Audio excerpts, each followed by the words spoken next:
Right, good morning, everyone. Welcome to the next session that we've got ahead of us. I couldn't believe that we were on the 5th of the new series already. Well, I went to the URC this week and had some 40 people attend a desert island disc that I did. And a number of people came up to me wanting to know when we were going to go back into meeting in real life. And I'm getting more and more convinced that we might stay on Zoom.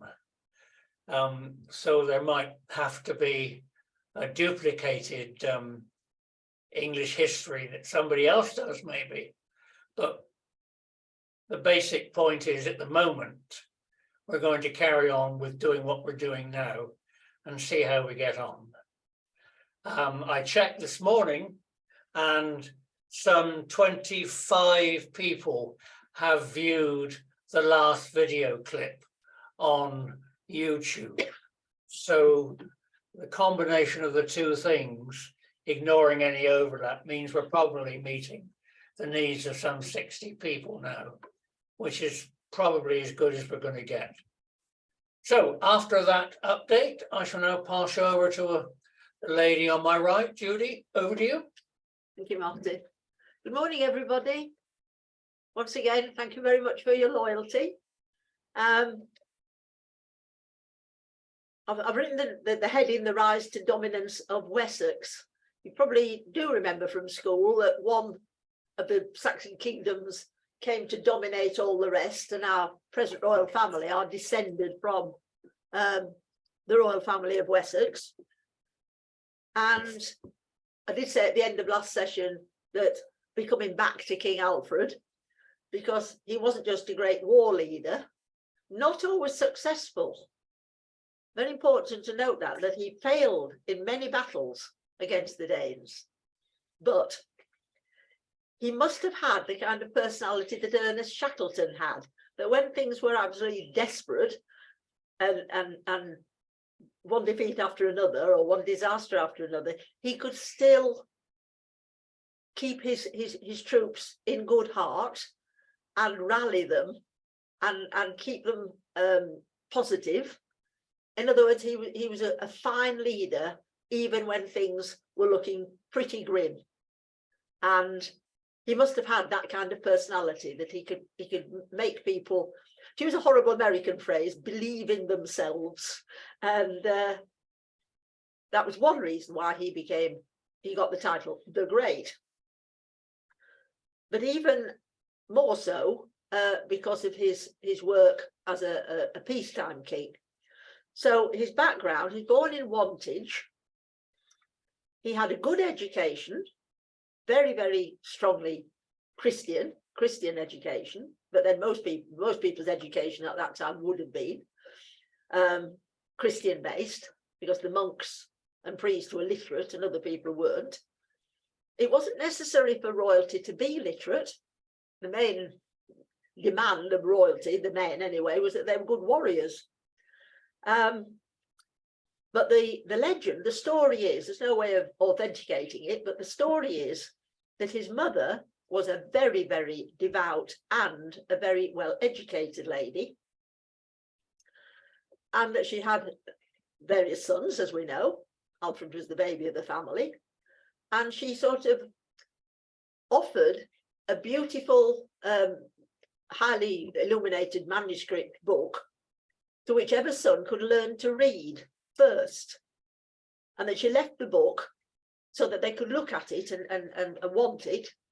She left the book lying around, well, not lying around, but she left it so that they could see it as an inducement. But the only one that apparently learned to read was the baby of the family, was Alfred. He wanted the book, but he also wanted to learn to read.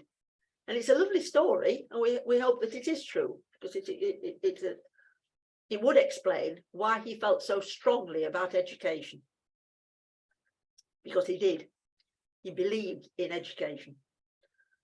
And Another thing that is authenticated, but we don't know any background, is that he visited Rome twice as a child. Incredibly unusual, because the journey to Rome was really an ordeal. You know, the Roman roads were deteriorating all over Europe. They had been absolutely wonderful, but they were deteriorating because nobody knew how to mend them. There were brigands everywhere. It was very expensive to travel in Europe because of all the boundaries and the frontiers, all of which charged you to move on to the next, pass through their frontier or really go into their country. There were toll roads everywhere. There were toll bridges everywhere. Getting hold of transport was difficult. Getting hold of horses or donkeys or mules. It was very expensive, very time consuming and dangerous. And this little prince went twice. And it's a bit of a mystery as to why he went twice. One theory is that he was an ill child. We know that he was ill. And again, frustratingly, we don't know what the illness was. A little bit like St. Paul, the thorn in my side. We don't know what ailed Paul. He referred to an illness. Some people thought it might have been epilepsy, but that is pure speculation. And the same applies to Alfred. We don't know. Obviously, it was nothing that stopped him being a warrior later, but we don't know what was wrong with him. But there is speculation that he went to Rome because he was ill.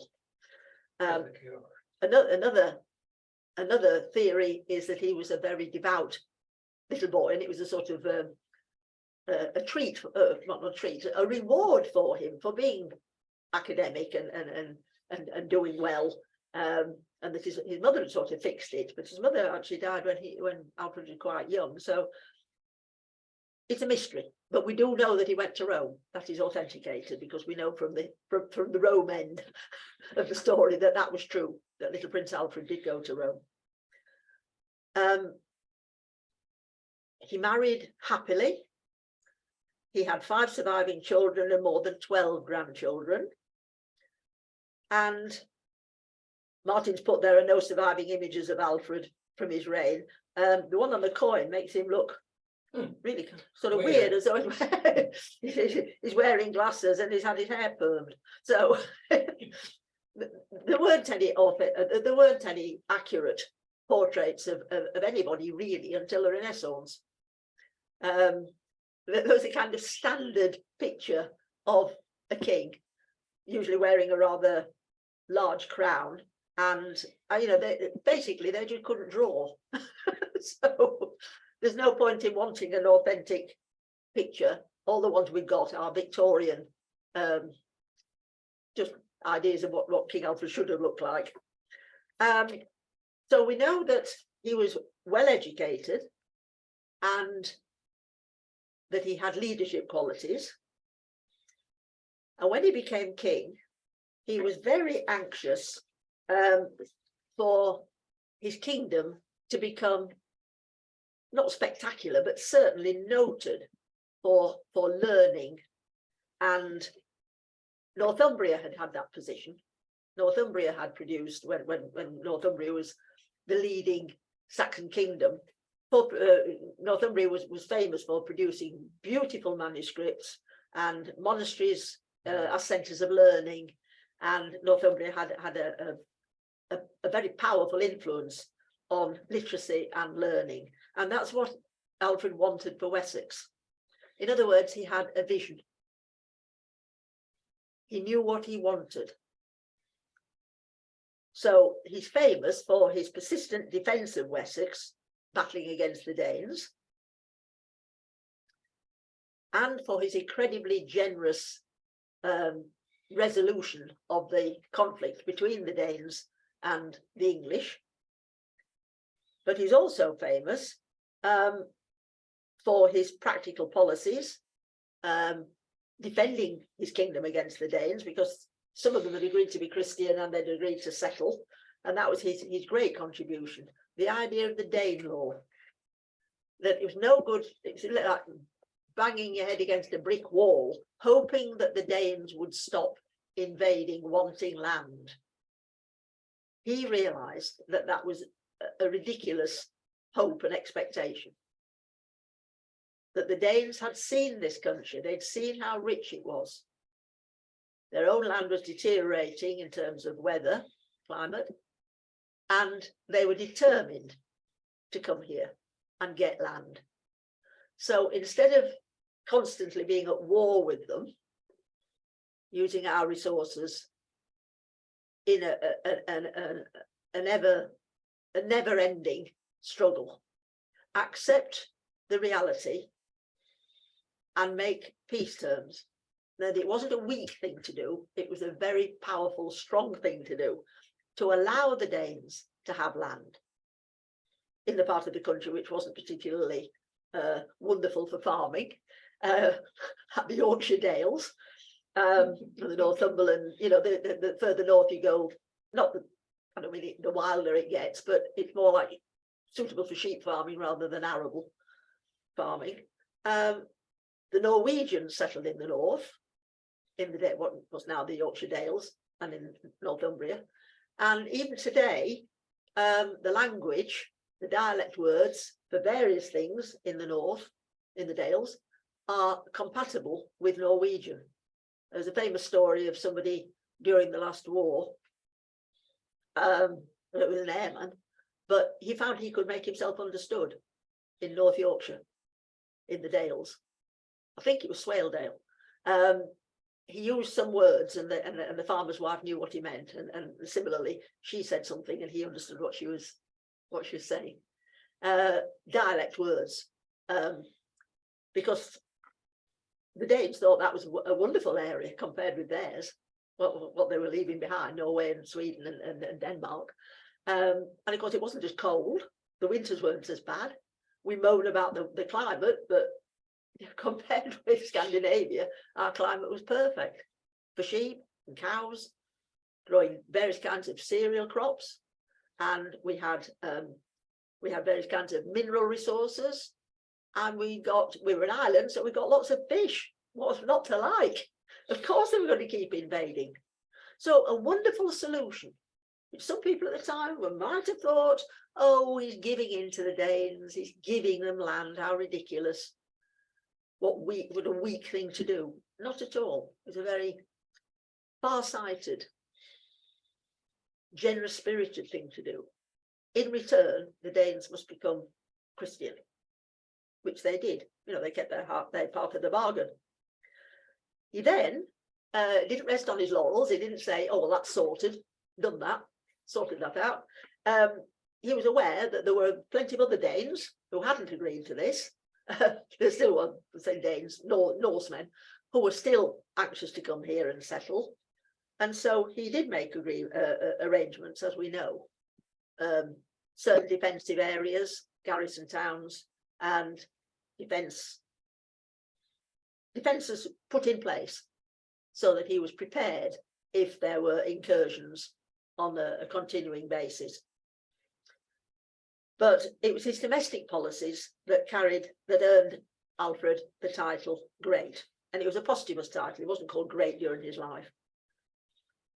He knew that there'd been a deterioration in learning and religion because of the Viking destruction of the monasteries. The monasteries were the universities and colleges and schools of the time. If they were attacked and their libraries were burned, and sadly that happened over and over again, that these beautiful manuscripts, which took many years to produce, all hand done, of course, in special calligraphy type, what we call calligraphy, special writing. The Vikings worshipped fire, a fire god, and so they did set fire to the libraries as a way of thanking their god for their safe arrival in this rich country. And so it wasn't vandalism. There was a purpose to setting fire to the monastery libraries, but enormous loss of material for teaching. And this deterioration had implications for rulership, because the standard of Latin went down. People could hardly understand Latin anymore. And there was a knock-on effect on royal charters, which is the way then of the king making. It was not through parliament, it was like an act of parliament, but it was act of king. A charter meant the king had declared such and such a thing would be the law of the land from then on. And the charters were written in Latin, except the knowledge of Latin was deteriorating very, very rapidly. And the king himself wrote that Latin was in a terrible state in the south of England. There were few on this side of the Humber, and he meant the south side, who could understand their rituals in English or translate a letter from Latin into English. So few that I cannot remember a single one south of the Thames when I came to the throne. So he's bewailing the fact that, in his opinion, things are going dramatically downhill in terms of learning, and especially in terms of Latin. And so, instead of just bewailing what had happened and saying, oh, woe is me, what can we do about it? He was proactive. He arranged and took part in the translation from Latin into Anglo-Saxon of a few special books selected by the king himself, books that he thought would be very useful for expanding knowledge in his kingdom. And very pleased to hear that he chose history, geography, philosophy, and a very special book written by Pope Gregory the Great called Pastoral Care, which is a book specifically written for bishops, explaining what their pastoral care should be, how they should go around their diocese at least once every 2 years on a circuit, checking up on all the religious establishments, punishing ones that were guilty of backsliding, not doing their job properly, congratulating the ones, possibly giving them a grant if they were doing their job properly, and just generally, a bit like an Ofsted inspection. Alfred created the idea that the religious establishments would be under regular review. And we all know that if things are just left, in any organisation, if there are never any checkups, things start to slide very badly, and people don't work as hard as they would do if they thought somebody was going to be checking up on them. It might be in a very good way. You know, the checkup might be very positive. Some people would be congratulated or given some kind of a reward, or they might be told off. I think everybody responds to that kind of thing. I mean, the army very much works on that principle: constant inspections, uniform inspections, looking to see if they made their beds properly. You know, the army depends on this kind of discipline. And so that's what Alfred introduced for the bishops, using this book. Not saying he'd made the rules, but saying the great Pope Gregory had made these rules. Would bishops please avail themselves of this book and follow the precepts therein? He made sure that all the bishops had a copy of it. Another thing he did, apart from really supporting education, he established a legal code, which he didn't invent. He never claimed that it was, you know, a completely original idea. The Saxon kings all had the same idea, which they brought from Germany, which was very advanced. Again, back to the original idea that were put forward. The Saxons were not a primitive people. The Normans didn't come along and bring civilization to a muddled, incoherent system. They inherited a very good system in all sorts of respects. And one of the very good ways in which this country was organized, and the different kingdoms have been organized, was the justice system. So what they had devised, and I haven't done notes on this, instead of feuds, family feud, like if somebody hurt somebody accidentally or on purpose, fought with them and broke their nose, for example. One way of dealing with that would be a family feud or vendetta. And the two family, well, the family that had been harmed by somebody in their family getting the broken nose, they would then set upon the other family. It might be one village against another village. This could go on for many years, almost to the point where they'd forgotten what the original grievance was, but they were still fighting. And it happens in many parts of the world today, like or a tribal situation, that they're at loggerheads, but they can hardly remember the reason. Another way is to kill the person that's broken the other person's nose. So a punishment which far exceeds the gravity of the original crime. The Saxons had worked out a much better system. They had actually differentiated between murder and manslaughter, which is actually quite an advanced idea. Some societies still haven't done that. A death is a death. You must get vengeance. You must take revenge. The family's honour was at stake. You must get revenge. You must either kill the other person or the whole family would turn against the other family, which meant a great deal of unnecessary bloodshed. So the Saxons worked out that each part of the body that was damaged would have a value. And if the family paid up the requisite amount of money, then no more would be said. That situation would be resolved. So they worked out a system whereby fingers and thumbs had a different value. It was worked out on a class system, has to be said. Obviously, if you were unlucky enough to damage a king by accident, the king was very expensive. And then thanes, who were the noblemen of the time, the lowest order were the churls, the peasants. But even they had a value. The different parts, certainly their hands, their feet, their faces had a value, which is a wonderful system. It meant that if the perpetrator paid the amount, the compensation, and the family accepted it, which they usually did because it was law, then that was the end of it. There was no more revenge and no more sort of attacking that village and setting fire to all their houses or anything like that. It was a civilized system. It's called Wehrgilt, man price. So it started off with the whole person, murder or manslaughter, and a court would decide which it was. If it was an accident, that was accepted as an accident. And that is actually quite an advanced way of thinking, to accept that sometimes somebody's dead, but it wasn't deliberate. So it's not murder. So thumbs were worth more than fingers, because your thumb is more important for gripping. Particularly if you're talking about a churl, a peasant doing farm work, very much needs his thumb.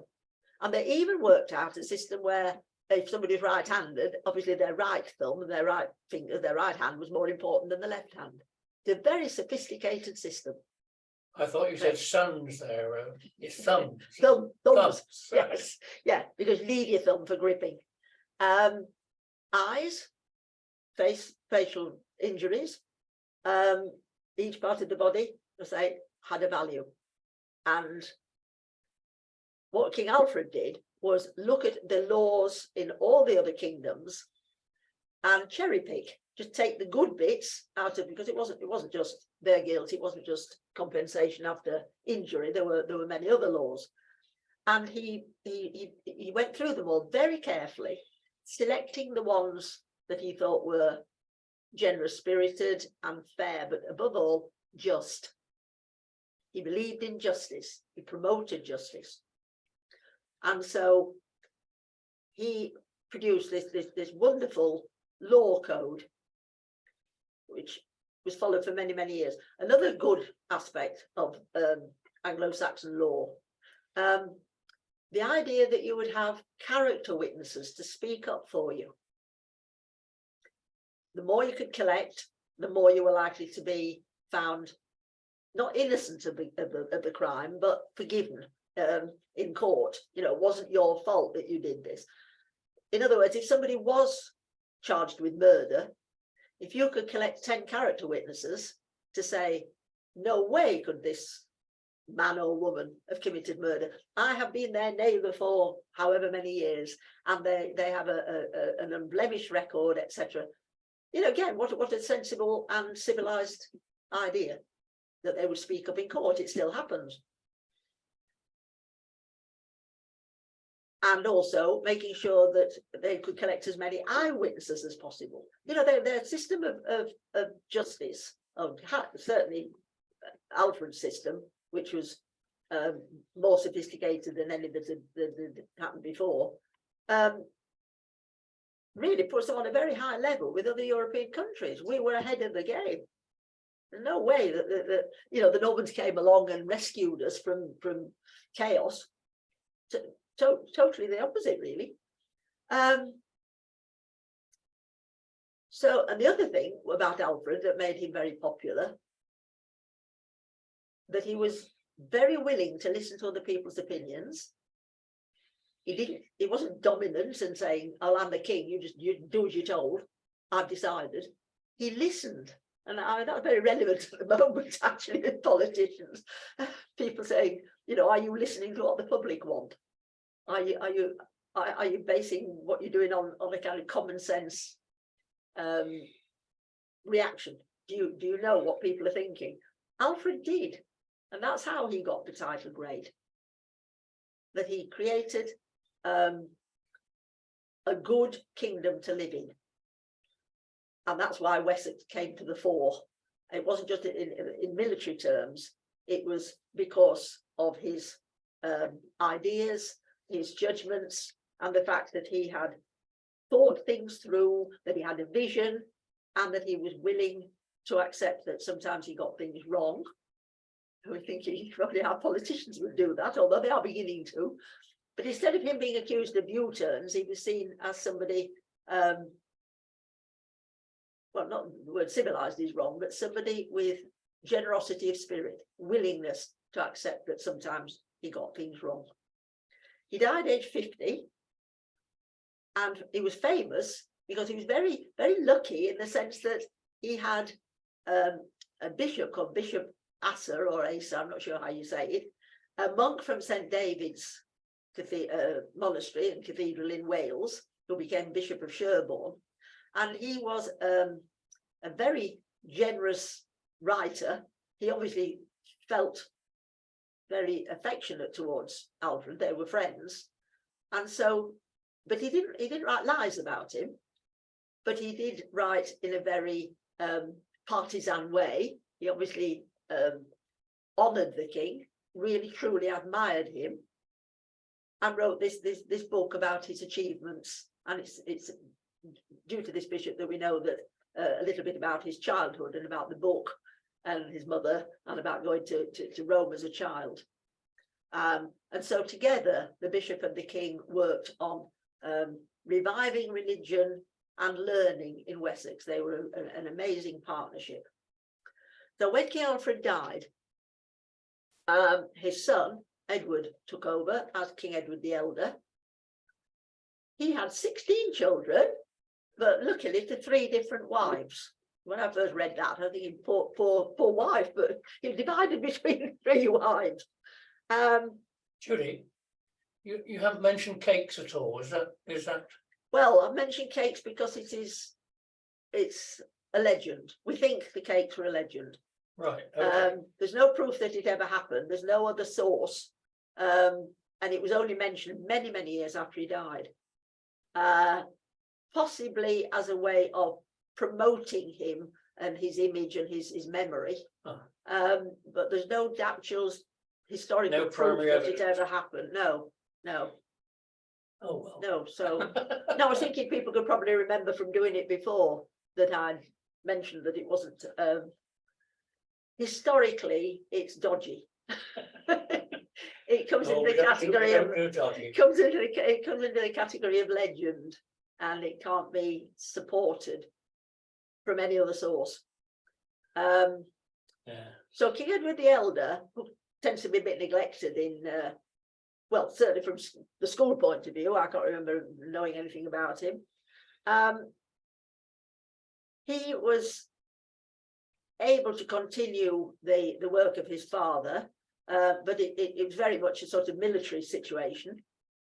And so King Edward spent the early years of his reign fighting the Danes and gradually pushing the boundaries of Wessex and Mercia northward. So he was famous in his day for continuing the expansion of Wessex. How did Wessex gradually become the kingdom that had swallowed up the others? How did Wessex eventually become the kingdom that united the whole country? And so it was England, united country.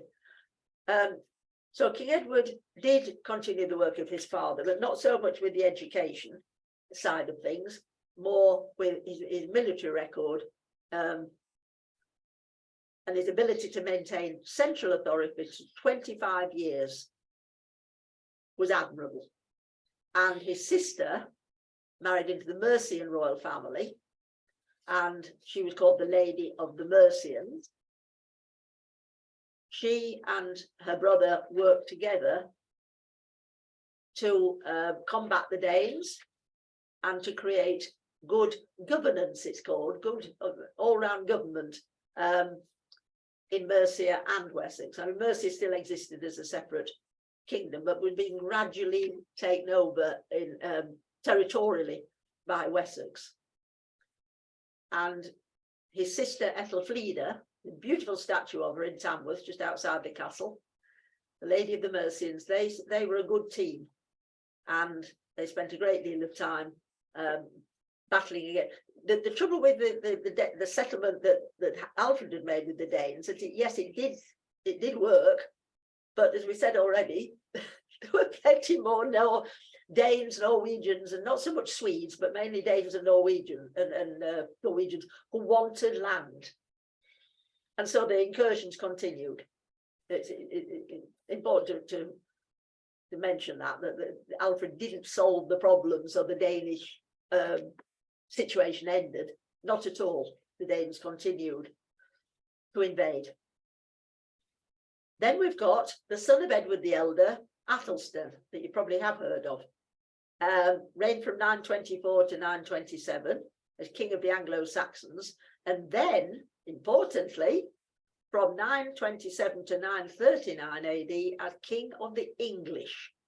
He got that title, not king of England, king of the English, and regarded by historians as the first king of England and a very great Anglo-Saxon monarch. Very unusual in that he never got married, and he didn't seem to have any illegitimate children either. So there's been speculation about, was he gay? Had he been injured in some way? It was very unusual for a king to make that decision. We haven't got another monarch that does that until Elizabeth. Oh yes, William Rufus. William Rufus didn't get married, but he was gay. I'm known to be. Athelstan didn't marry, and his way of explaining it was that he got plenty of brothers and plenty of nephews. I mean, they were very prolific. The Wessex royal family were very prolific, so he didn't need to get married. That was his take. But it's still strange because it was a quirky decision, a maverick decision, and we don't have any explanation of it apart from there were plenty of heirs available. A plethora of heirs. So he is regarded as a great Anglo-Saxon monarch. So what are the grounds for this belief that he was great? Pushing the boundaries of his kingdom to the furthest extent, York, in 927, he captured York, which of course was in the kingdom of Northumbria. He forced the submission of Constantine, king of Scotland, and several northern sub-kings, and got tribute from them. They acknowledged him as their overlord, and he got money from them. Good idea. Loads of money. 20 pounds of gold, 300 pounds of silver, and 2,500 oxen. which is pretty impressive, even allowing for exaggeration, which you do have to allow for in chronicles. That chronicles are very fond of putting a few O's on the end of something to make it more impressive. He improved the legal reforms established by his grandfather, but he improved them even further. And, probably even more important, established many new churches and monasteries and enforcing Christian principles in society. He was an accomplished diplomat.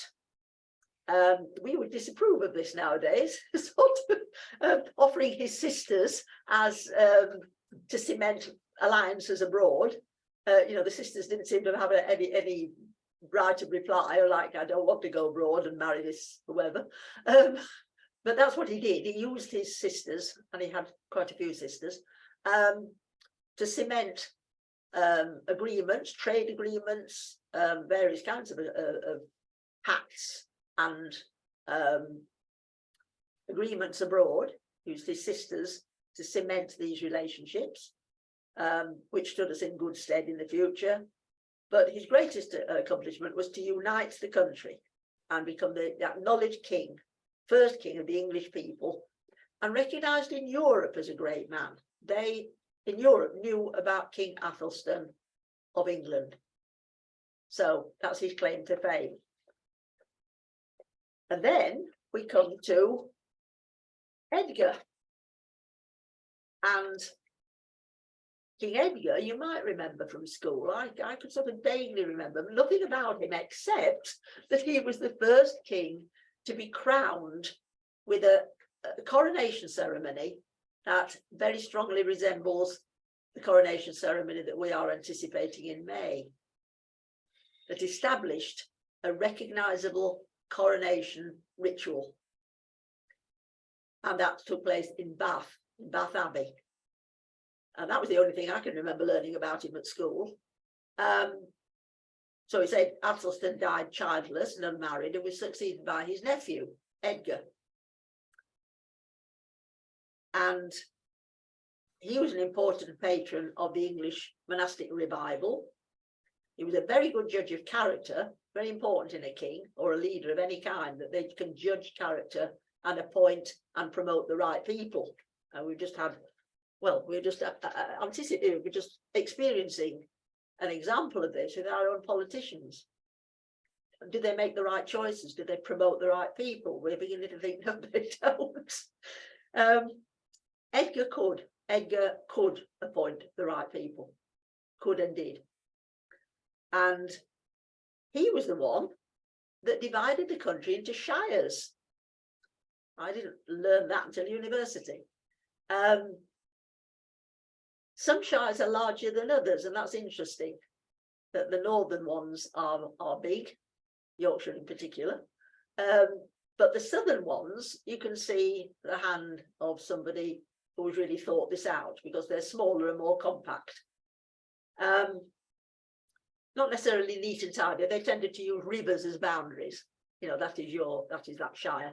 The shires were then divided into hundreds and then hides, which is a certain amount of land. Hundreds was like local government, like we would say. And that was something else the Saxons had. Excellent local government.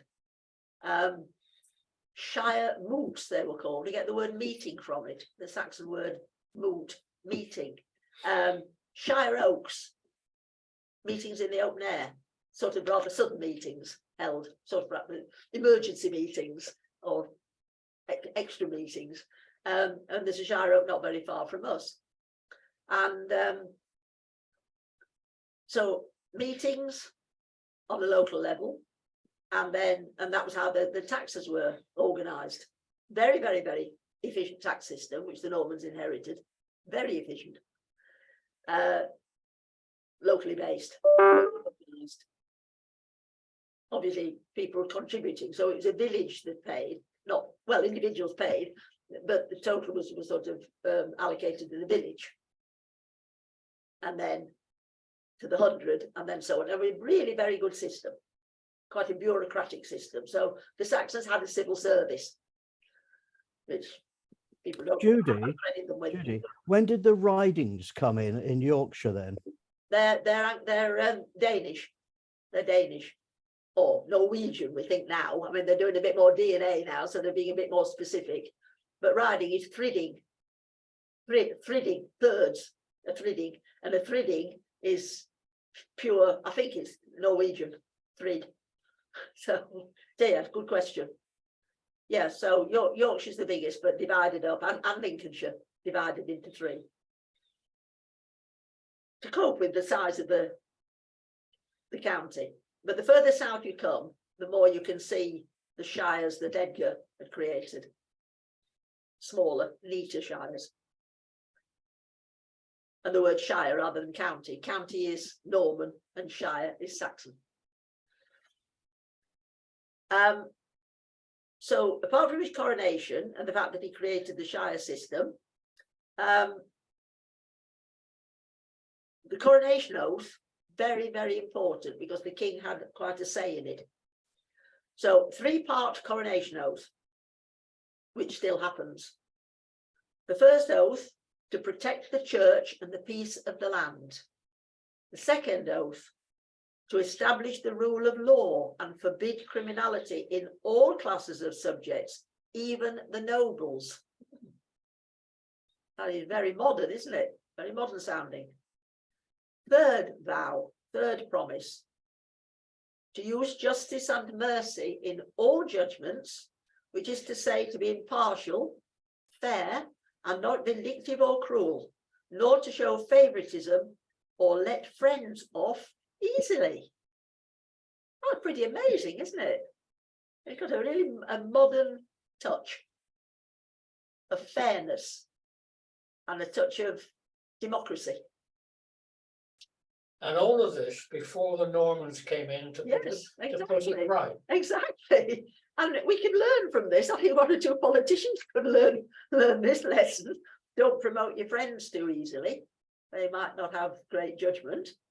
You know, it's good to reward your friends, but politicians have to be a little bit careful in that area because there is such a thing as public scrutiny and the press. I mean, Anglo-Saxon kings didn't have the press judging them all the time, but they were aware of public opinion. And then we come to Ethelred the Unready. I think you probably can remember Ethelred the Unready because it's a sort of name to conjure with. And it doesn't mean, I mean, if you've ever read 1066 and all that, you know, the authors have a real, they laugh a lot about the name Ethelred the Unready, and they are suggesting that it meant he was never ready when the Danes arrived. And it doesn't mean that at all. It doesn't mean unready. And I can't remember anyone explaining that at school. I thought it meant he wasn't ready, that he was always being caught out. But the word unready, if you take the A away, the Saxon word, it meant lacking in counsel or lacking in good judgment. Lacking in judgment, which makes more sense than not being ready when the Danes arrived. You know, it sounds as though he's still putting his armour on and the Danes are all swarming around all over. You know, he hadn't got dressed properly or something. Doesn't mean that at all. Lacking in counsel. He succeeded his older brother, again, it's a sideways succession, succeeded his older brother Edward the Martyr, who reigned for only 2.5 years and gained that name. He was killed by the Danes. Ethelred married Emma of Normandy, had 16 children, famous for, they were very prolific, famous for his nickname, Unready, which I've already explained, for 2 reasons. First, his failure to deal with the renewed Danish-Norse incursions, plus his dishonourable method of dealing with the crisis. Now, his first method, and he was told that this wasn't a brilliant idea, although to be fair to him, King Alfred had in extremis used this method, and you probably can remember this, bribing the Danes to go away, bribing them with huge amounts of money, called Danegeld. Special coins were minted, specially for the Danes to take home with them to ensure that they didn't do any damage. They arrived in this country and they were then more or less on the seashore, offered this money to go back home. Well, you can see the flaw in this idea. If you keep giving people money, they're going to keep coming back for more, and they're going to increase the amount. And Ethelred was told this, and he chose to ignore it. And so the amount kept increasing, the taxes went up. Where else was the money going to come from? Taxes. So this was a bad idea in every respect, because it simply didn't work. The second method was disastrous. And I can't remember doing this at school, called the St. Brice's Day Massacre. And we've got the date, the 13th of November, 1002. Just to mention, because I didn't put it in the notes, that people were feeling generally uneasy, not only in this country, but all over Europe, because of the millennium. Because in the Bible, in the book of Revelation, it talks about Satan reigning for 1,000 years. And then it will be the great day of judgment, the end of the world, the day of doom, to use the Saxon word, doom. And people had become increasingly twitchy in the year 999 because they were thinking that something incredibly dramatic was going to happen. To their computers. The following, Martin said, to their computers, in the following year, the year 1000 was going to be the end of the world, day of doom, the day of judgment, when the dead and the living would be judged before the throne of God. So you can imagine our ancestors would have been feeling very twitchy indeed, very concerned, very worried about the future. They were now Christian and they read their Bible. Well, they couldn't read the Bible, the priest read the Bible to them, and they were becoming very nervous. Even after the millennium, they were still probably on tenterhooks thinking, well, it's still going to happen. So year 1002, people would still be feeling like that. Our ancestors would be feeling very nervous and thinking, well, maybe the Danes are a sign of the devil being loose in the world, because the Revelation says that Satan will take over the world for a time, and then God will bring about the great day of judgment. So this idea, which King Ethelred did discuss with his counselors, his advisors, and many of them said, this is a rotten idea, don't pursue it.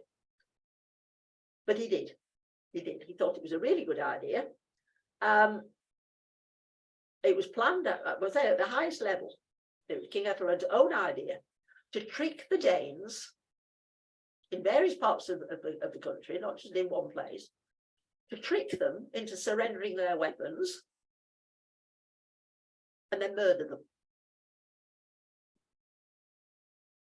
As a warning to other Danes who were planning an incursion, Norsemen they were often called, Norsemen, not to come here, because that would happen to them. We were going to kill them. He saw it as a wonderful way of deterring further incursions. Don't come, we're ready for you. How was it planned? Well, the Danes were told, or their leaders were told, that it was a kind of King Alfred situation, that the king was prepared to talk about a land offer, settlement. It was going to be a peace conference, or many different peace conferences in different parts of the country. They would be invited to a feast. That was a tradition, a peace feast, and they would leave. Nobody would have any weapons. Both sides would surrender their weapons. They would be sort of piled up in the doorway as an indication of goodwill. And honesty. And they would feast and drink, and we'd say, shake hands on the deal. That they would be offered land, which is what they really wanted.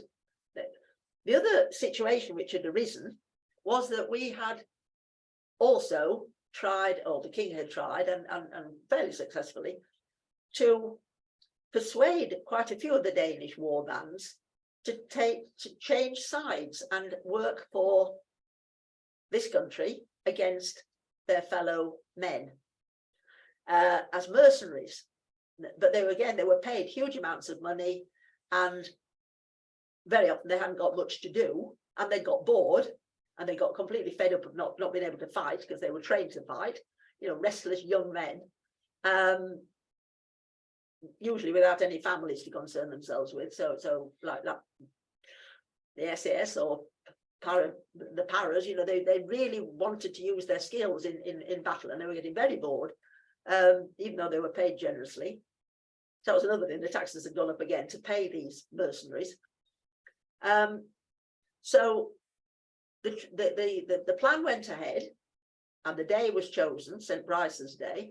Nobody's ever heard of St. Bryce, but anyway, it's a special day. St. Bryce's Day, 13th of November. The Danes were to be told that the king was going to make an accommodation with them. They were going to be offered land, not the Danelaw, but into Wessex. They were going to be offered land in Wessex, wonderful land. And it was just a question of coming to the feast and all agreeing, and then all would be well. So, of course, what happened was that the Danes were honourable. They surrendered their weapons, as asked, left them in the door, outside. The English surrendered some of their weapons, but kept hidden daggers, hidden in their clothes.